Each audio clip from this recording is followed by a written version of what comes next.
Flosstube, Pam here, stitching between the lines.blogspot.com. Not that I update it, but there's a lot of good past history stuff there. Flosstube hair. I would say today, which is Tuesday, December 11th, it's been more than a month since I was here. But at any rate, today, Tuesday afternoon, with Flosstube hair, what the heck? My hair is really light. Like, it flies away, all on its own. Anyway, if you're watching me on the big screen, turn it off, turn it down, turn it small. I'm tired. I think I have circles under my eyes. I've been to my one of my volunteer things, which is fine. I enjoy doing it, but I'm tired. I really am looking forward to not doing anything the rest of the afternoon. But I wanted to make a video because it's been more than a month, which that's horrible for me. I think that's long. It's December, so it's chaotic and crazy. We have been without internet again, so I'm like so worn out of all this nonsense. Here's my rant. Here's today's rant. We live on a hill in a rural area outside of a small city. And there's no services here. We don't have cable, we don't have water, we don't have sewer, things like that. So we get our internet through the phone company, not like dial up. It's not that bad, but we are 100%. That's it, only option. And the state has been given a significant amount of grant money to provide internet for people. Underserved areas, I don't know. That might not be the right word, because this would be the definition of an underserved area. We live on a road that's about 2 miles long, and there's about 20 houses on it. A number of them are Mennonite farms who are not going to participate in internet, cable, whatever. The rest of us, kids in school, the whole thing, who this grant money is meant to service, don't have options, and are there was just a whole big write-up in the Sunday paper for the little city that we live south of, that they now got a new internet provider.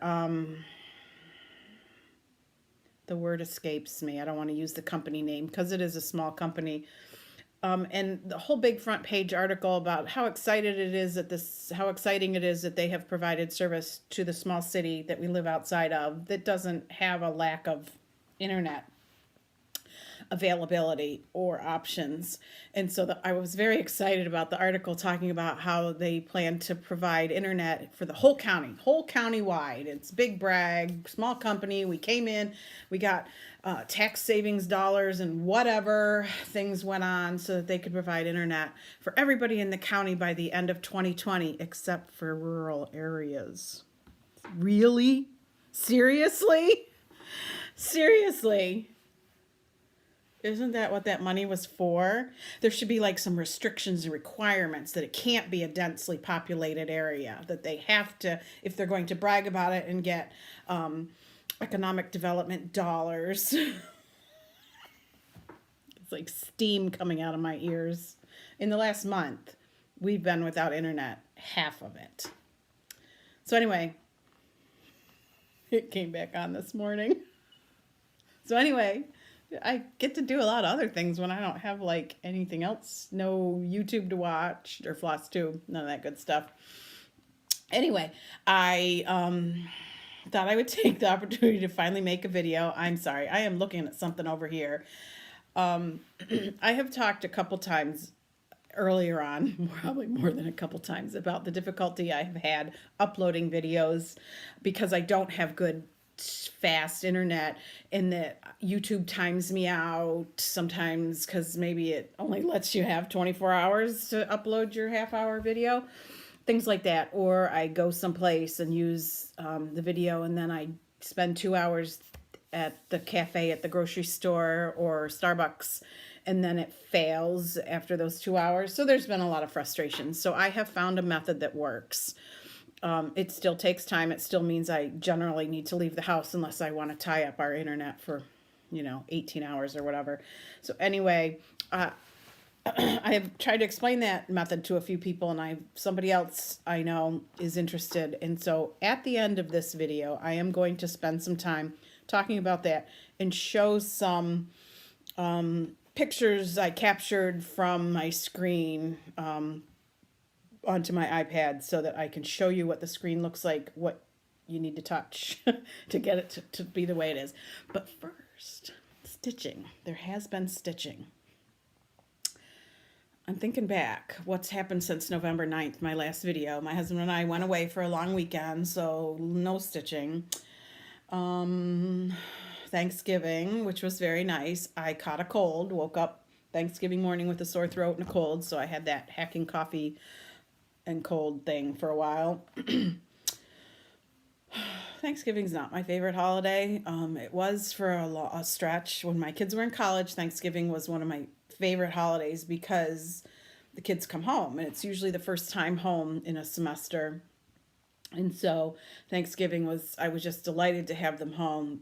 But now that they're around more, my son didn't come home this year. He's down in DC. It's just a lot of work. It's just a big meal we have to cook and eat and clean up, and I don't know. Maybe it'll circle back around and be my favorite again. So anyway, Thanksgiving comes and goes. My birthday came and went in that stretch of time. My son did come home to celebrate my birthday, which was a surprise. That he planned to surprise me, which was fun. So I had kids around for the weekend a couple weeks back. So anyway, in between all that nonsense and getting ready for Christmas, there has been stitching. First, I'm going to show you something. I think I showed this before. I think I showed this early on when we were showing, show things like your vintage, except I haven't written on the back, which is something I did start doing, like when I show something and I have to say what it is and I've had to go look it up. I've written it on the back. But this has gained popularity once again because Teresa Kitten Stitcher has re-released it. This is Christmas Land, right? That's the name of it. And originally it was released in 4 installments, and I signed up to get the auto ship. And so it came, with like the house, the tree farm, the next building, and the church. So in 4 parts. And I loved stitching this. Every part of this, I loved stitching it. It was such a pleasure. It was stitched with the silks, which was what came in the kit, on whatever fabric they sent in the kit. Possibly we had a choice of Ada and linen. I really, really, really are choice accounts. I really don't know. So when did I stitch it? 2010, which is when it came out. So maybe if it came out in Christmas of 2009 and I finished it in 10, I'm not sure. I did stitch it right along as it came out. So I love this. Love it, love it. It just comes out this time of year. So we'll put that over there. Oh, another thing I meant to circle back around to is I appreciate everybody's help and efforts with the missing apple on my Jane Austen piece. I'm going to leave it alone. I'm just leaving it alone. Life needs to go on. It's been acknowledged. Move on. Very annoying. I brought up a whole pile of things, which that was just my phone. No big deal. I'll just kick it away from the edge of the chair. I'm not ready to show you what's in this project bag. This project bag I'll show you. This, I have been showing it all along, is the Silver Creek Samplers Christmas list. For some reason the title keeps escaping me, and it's not on the front cover. You have to go inside to find it. Oops, I'm showing you parts of the pattern. I said before, this was an absolute pleasure to stitch. My Christmas List is its name. There it is. It would be done except for the fact that, and I talked about this a time or two ago, that this present with the year 2017 in it tripped me up, and best I could do without ripping it all out for like the 28th time was change the 7 to a 9. So I have left a couple elements on the bottom, not stitched. So my plan is that this will be my New Year's Day finish. And I will have a New Year's Day start, but I don't know what that'll be yet because my decision as to what to start changes by the hour any given day. I can think I know what I'm going to start next, and then I approach that time. I don't know. I start something different. My other stitching thing to show you. I had another finish. It might be over there out of the screen. I'm not sure. But my big accomplishment finish is Lila Studios Let Freedom Ring is done. Done. I took it off my frame last night. I need to work a little harder. I get this really close to my face so I can get those faces correct. Each time there's one eye that looks fine and the other eye looks goofy, so I don't know exactly what I'm going to do. See if I can't just even them out or something. But this is stitched on 36 count mellow. Picture this plus 1/2, so using 1 thread over 2. Everything is the called for colors and threads. So that was an accomplishment. I started it. I'm not a real record keeper. I never was, and I'm apparently not going to become because I can't seem to make myself keep any kind of decent records. I believe I started it in the summer of 2017, and I just got it out and worked on it in fits and starts. Usually I'd have a section in mind to work on, like finish the building, finish the wing, finish the whatever quadrant. So this I have been working on to finish this whole bottom portion since sometime earlier this fall. I don't know if it was, I'm thinking it was in October. I don't know. It's my evening stitch. Some evenings I don't stitch on it at all, or I'm somewhere else I can't stitch. Generally my evening stitching is about 2 hours maximum. So if I had to guess, I would say that maybe I worked on that for 6 months cumulatively there. Evening stitching. So much less time, I guess. My intentions, I don't have something in mind specifically to start now that that's finished. I have varying things that are in progress that I would like to pull out and work on. I get a little thrill every time I empty a project bag. So let me see what's in here. This I work on this in little fits and starts, and probably I haven't shown it. I took it. Oh, that's one of these. It's one of the postcard patterns from Open Road Abode, and I can't really show you the front of the postcard because it's the pattern, but it's the Yellowstone one, and I worked on this when we were actually traveling and went to Yellowstone. It is this far along. I'd really like to finish it. I bought one of these skeins of the DMC variegated in blues and browns, and I just wanted to try it. I remember somebody talked about it. Words escape me today. Apparently it's getting close to my nap time. Just kidding. The variegation changes very quickly. That was one of the things. Like here we're dark blue, we're brown. So quick changes. I prefer my variegation to have a little bit more subtle changes, but it's fine. It came out nice. I like the look, so it's good. Boy, I'm all over the place. I apologize for that. Don't know what I'm going to start when Let Freedom Ring is done. I decided to have, so my New Year's start is still in limbo, undecided. I'm going to have a Christmas Day start going to have, and that is going to be Quaker Christmas 2. I have been in love with this since I first saw it. I talk myself into it and out of it every time I turn around. I believe in the early part of the summer, I don't even have the threads in here. In the early part of the summer, I showed the threads I planned to use for this. I just needed to get a big enough piece of fabric, and I have this gigantic piece of fabric, which possibly needs to be cut down. And interestingly enough, there's no tag on it to say what it is. There's nothing in my bag.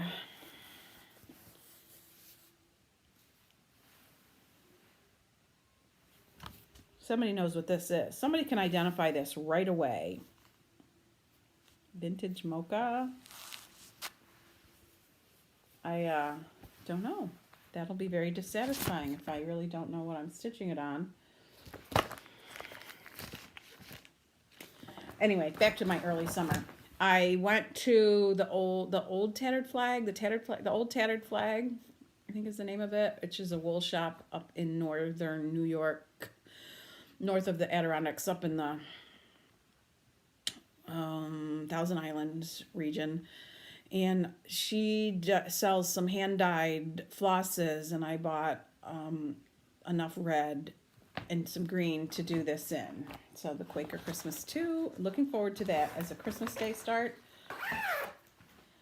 And then also over here in my pile of goodies was my birthday day start, which is, I don't have the pattern, but it's Lavender and Lace's Spirit of Christmas 2, I believe it is. And I started it on this piece of Crystal Mystic Opalescent 28 count. And I'm just making sure I'm showing you the front. I really don't know that I've ever stitched anything on an opalescent. It's 28 count. I thought it would be easier to work on than it is, but the fibers are so plump. I'm having a heck of a time. So sorry. A heck of a time feeling my way. So anyway, this is the teeniest little bit of Santa's right here. I've only worked on it twice, so I haven't really made much progress. It's a slow go. That I can tell you for certain. And then, speaking of the birthday, I had some birthday stash from a stitching friend. We do a birthday Christmases kind of thing. So this is an oldie but a goodie. I don't know how old. Sorry. I don't see the year on it. I like the these quick little food and fruit pieces. The Scarlet House, be of good cheer. Isn't that cute? Look at that. Adorable. The gingham. And the silks. That's fabulous. The light khaki, which is what I would have guessed this one is stitched on. The reindeer feed sack, just from the picture, but it's not. It calls for tin roof, I think, gingham, and apparently that's, nobody can find that. I feel like it could go there. I don't know. Tin roof, I think no matter what, it's going to look fun and cool and Christmassy. I purchased a piece of fabric that I thought was kind of fun. Where did I get this? I do not remember, but I thought it was very cool. This gray lace piece of fabric. I think it's just a fat 1/8. Possibly not big enough to do a Mirabilia, but wouldn't that be a cool fabric to do one of the ladies on, one of the fancy ladies? It'll just hang around here while I think about it. Excuse me while I reach out of screen again to see what else. This has been in here for a while waiting to do a video. Hopefully it's my other finish. Yes. I finished the November Snapshot by Pine Mountain. I bought this, pretty sure I bought this when I went to Minnesota last fall, a year ago. And first, here's the thing. The first thing I did was I made all the picture frames, the white. And I remember when I did it that I screwed up the count over here. I miscounted somewhere, so I had to take out a lot of the frame and put it back in. And apparently I continued to screw it up because both of these are 2 squares not wide enough. They're short 2 squares in width.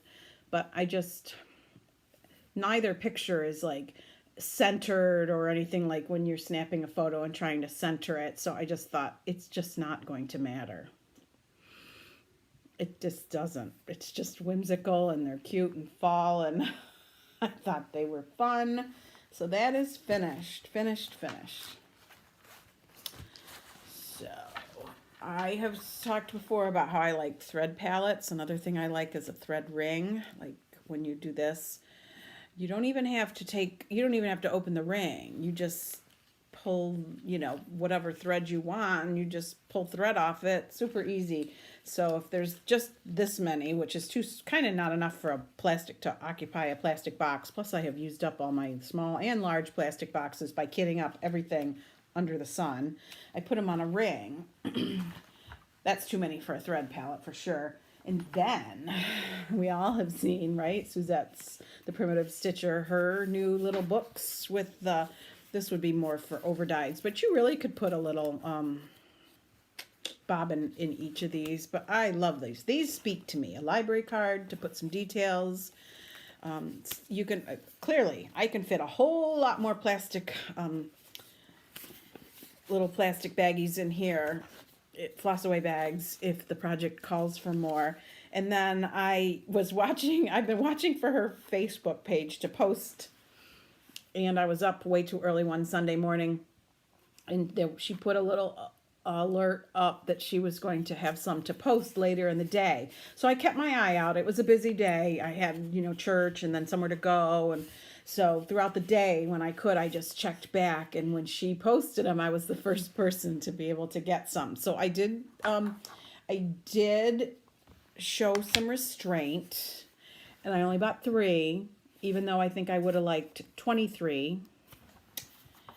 I love anything vintage Christmas, so aren't they cute? They're so cute. I know you all know it, and I know I won't keep talking about them because I know they're hard to get a hold of, and I just feel fortunate that I got 3, and I will just leave it at that so that there's many, many more for many more people. So, all right, I'm looking around. I think I've shown you all the things. I'm still making the farmhouse Christmas into ornaments. I have a tree. It looks lovely. And I showed all along that I did the farmhouse series, and I did the quilt square designed by, seriously, names escape me today. There's probably a word for that besides old age. Lynette designed them. You need to go watch her. And she doesn't really post a link she doesn't want us to spread the patterns. She wants some people to come to her Flosstube and watch. If you need to know who it is, I'll tell you. She lived in Guam. She did them when she was in Guam. I know you all know who I'm talking about. And maybe it'll come to me. So bad. So anyway, I have talked before about that everybody should be watching Lisa Abbey's needlework. It's so cute. Her decorating. Oh my gosh. I just love it. And her style. So perfect.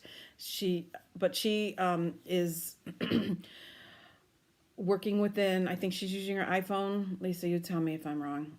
To tape and upload, and can't upload more than 15 minutes. So here I'm going to talk about what I do to have overcome that problem. So I'll try to only make it a minute or two. So that it doesn't bore everybody to tears. I use my iPad. I have 2 iPads. I have an old one that doesn't have any more space left and a new one with lots and lots of space to store pictures and all that. So I have taken some pictures, which I could insert, but this is easier because then I can point to things. On my iPad, and this would be true of an iPhone or even an Android phone, I log into youtube.com. Not through the app, youtube.com. So this is the screen that comes up. It looks like this. And you can see there's my little icon. Yeah, not.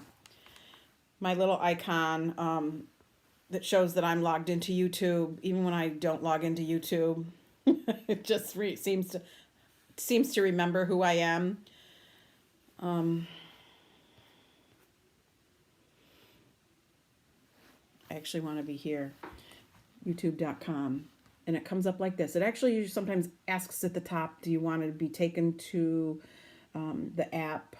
What your objective is to get to the desktop version of YouTube, which sometimes a device is happy to do and sometimes not. My old iPad will go there without a lot of trouble. My new one gives me grief. So if you're looking at a screen like this, which is the youtube.com, look over here in the top right corner at these three dots. When you touch those three dots,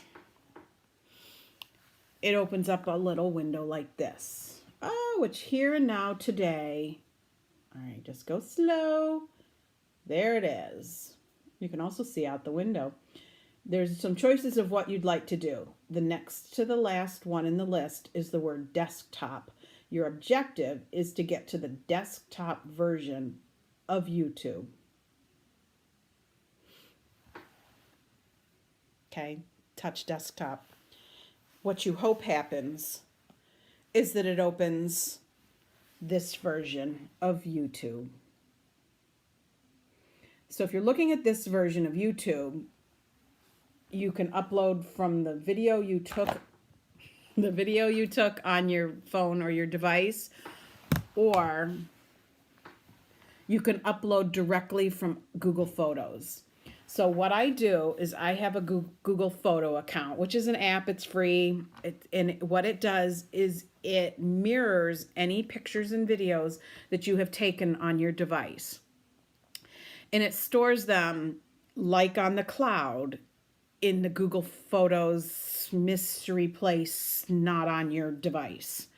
So the key here is that you can upload to Google Photos whatever length you've made. So this is how I, using a device like this, bypass that 15-minute limit. I've been approved for longer than 15 minutes. I can do more than 15 minutes on my computer, but I have bad internet. So that's where I run out of time. So my iPad, I upload my movie into Google Photos. So let me go to that app really quick. My Google Photos app.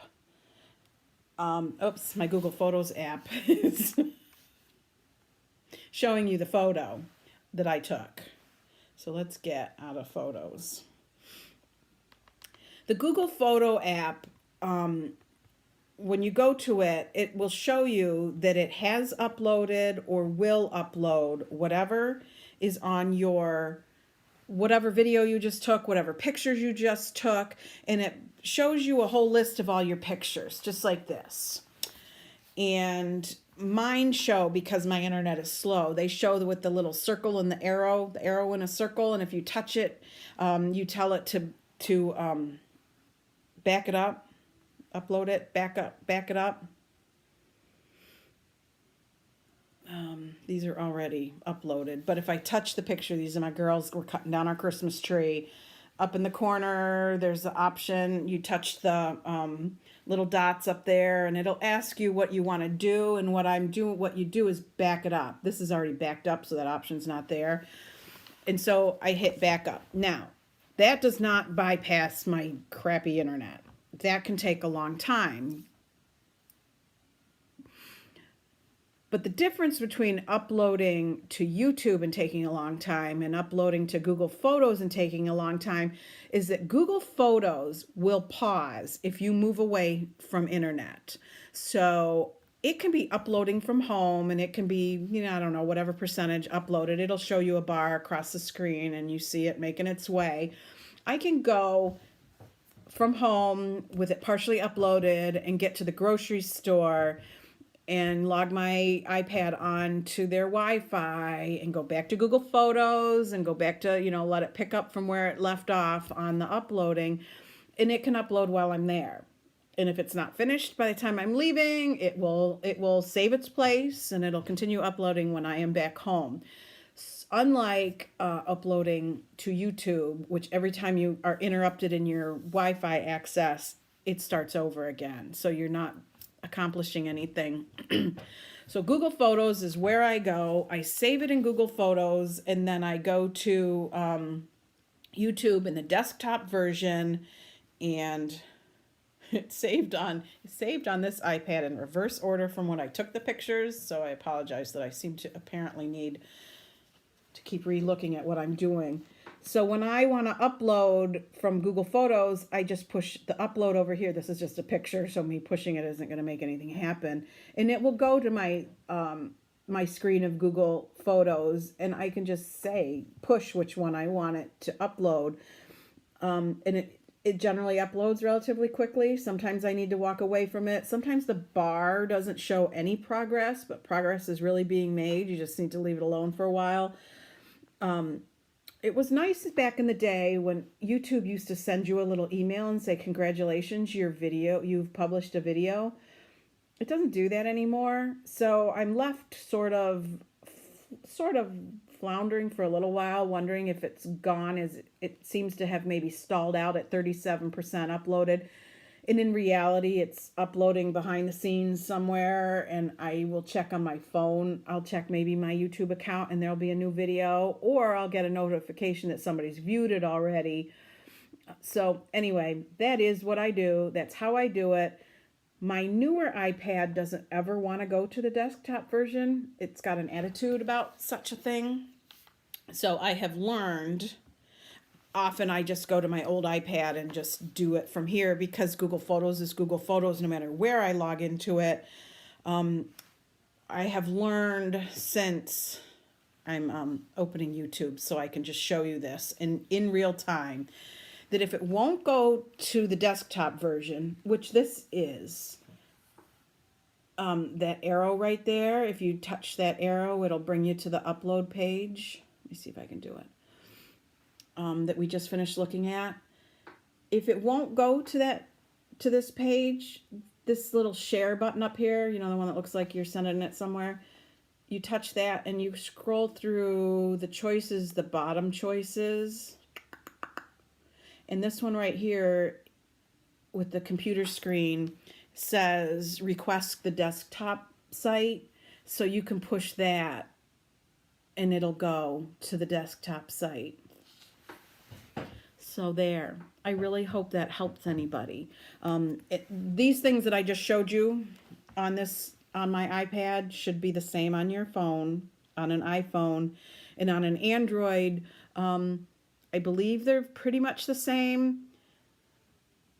A difference might be that you need to actually deactivate your YouTube app in order to get to the desktop site, because the default is to go to the app, to send you to the app. And in the app, when you're logged in, is not where you find the option to upload from Google Photos. So there you go. Hopefully that made sense. Hopefully that's useful. Lisa, I know you said in a comment that you would reach out to me, and I can type that all out to you. It's easier to have a little bit of visual, I think. And really it has saved my sanity and let me keep doing videos, because I don't know, some days I can't keep it to 15 minutes. Oh, and let me say something else on the Google Photos thing.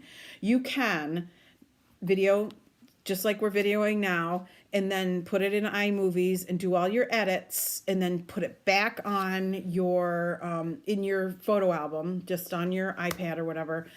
And it's from your photo album that Google Photos wants to do the mirroring. So what I do is I delete out the one I'm not using, because I need to conserve what little internet I have, so that it's not trying to mirror at the same time that the one I've edited is mirroring, right? That's a word. It's a verb. So anyway, there. if you stuck with me this long, I appreciate it. Um, I'm looking forward to the rest of the afternoon and the evening, finding something to stitch downstairs in a project bag that something I haven't visited in a long time. I kind of have an idea in my brain. My husband is out. My husband's company has a variety of, a number of offices around New York State, and he will go to each of them at some point between now and Christmas to have some kind of Christmas reception or employees recognition kind of thing. So tonight he's out at one of those. So I get to have the house to myself, have dinner to myself, have my stitching to myself, which is always nice. Between now and Christmas, I will finish up all the Christmas things. My kids will all come home, and we'll celebrate Christmas. It's snowing out, which I'm pretty sure the weatherman said it was going to be too warm for snow. Not. Got our internet working. This time the story was that a mouse, not in my house, but out there wherever the phone company boxes are that stand in the ground, that a mouse chewed our wire. A wire. I don't know why I'm always the first one to call. Like, I waited over a week last time. I kept thinking somebody will call if there's a real problem, because it would come on and then go off and then come back for an hour and then go for a few hours and then come back. So it kept making me think like, oh, it's fixed, and then it wouldn't be. So anyway, I let it go a lot longer than I could have, should have. And then, of course, when you call, they can't get anybody out for days and days. This time I called the minute. The minute it was clearly out. We lose our phone at the same time. So, it's more than just faulty internet for a little while. But even so, it still took like 4 days. Not making me a happy camper. But anyway, I digress. I missed all my Flosstube people. I have a lot of Flosstube to watch. So I'm going to go do that. I'm probably going to watch you on 1.5 speed so that I can get through more of them today. Anyway, I hope everybody's having a good holiday season and enjoying some of the finer things in life, like stitching time. Merry Christmas.